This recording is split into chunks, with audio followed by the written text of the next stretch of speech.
A very good morning, students. So in the previous class we have learned about relative pronouns. What are the relative pronouns? Who, which, that, whatever, whoever, however. So all these are called relative pronouns. So what is the job of these relative pronouns?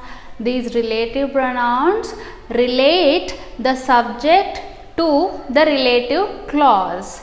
So this relative clause describe about the subject with the help of relative pronoun. So this relative pronoun joins the subject and the relative clause. So in this video, let us learn about the relative clause. So what is the definition? The clause which contains a relative pronoun is called a relative clause. So let's see some examples here. I met Ramu who got the first rank. So in this sentence you can find relative pronoun. What is that?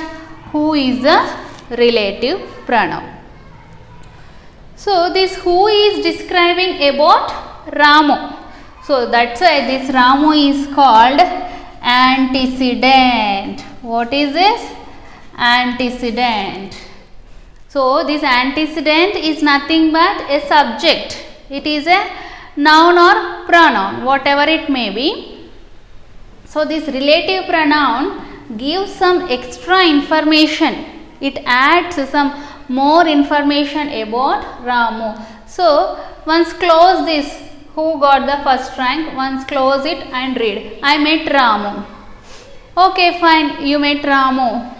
So then what? No, that's not. So till that sentence is not finished. Again you are giving information about Ramu. I met Ramu who got the first rank. So there is some additional information about Ramu, right? What is that? He got the first rank.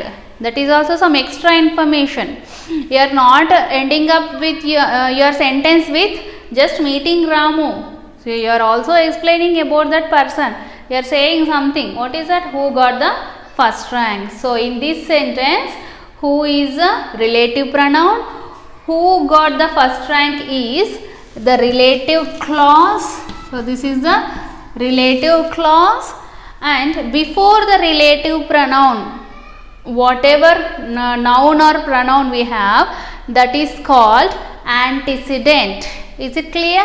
Okay, next, in the next sentence we have people who live in Hyderabad struggle with traffic. They have lot of problem with traffic, of course. So in this sentence, what is the relative pronoun? Who is a relative pronoun? So what is the relative clause? From who to traffic. Who live in Hyderabad struggle with traffic. This is the relative clause. Why? Because it is a clause which has relative pronoun in it. That's why it is relative clause. So here people, it is in front of this who, right? So this people is called antecedent. Okay, who is relative pronoun. Okay, next example. This is the car which hit two boys. So in this sentence, what is the relative pronoun? Which is a relative pronoun. This is a relative clause. Which hit two boys is relative clause. And which is in front of the relative pronoun, that is car. This car is antecedent. Is it clear, students? Okay, now let's move to fourth example. This is the boy whose father is a teacher. So in this sentence, can you tell me what is the relative pronoun? Whose is relative pronoun, right? And relative clause is from whose to teacher is a relative clause because it has a pronoun in it. It has a relative pronoun in it. That's why it is relative clause.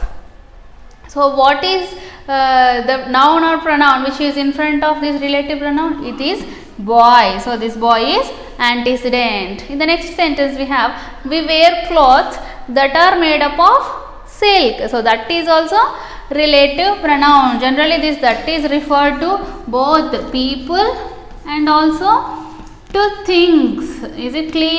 Not only objects. Don't think that means we use that for objects or things, non-living things. Don't think in that way. That is also used for people. We wear clothes that are made up of silk. So here that is relative pronoun. So from here to here, this is relative clause. So what is there before that? Clothes. So this clothes is antecedent. Okay students. So based on these examples, you have to write more examples. Only then we can say that you have understood the concept very well. Okay, fine students. This is all about relative clause. So in the next class, let us learn about defining and non-defining relative clauses. Thank you.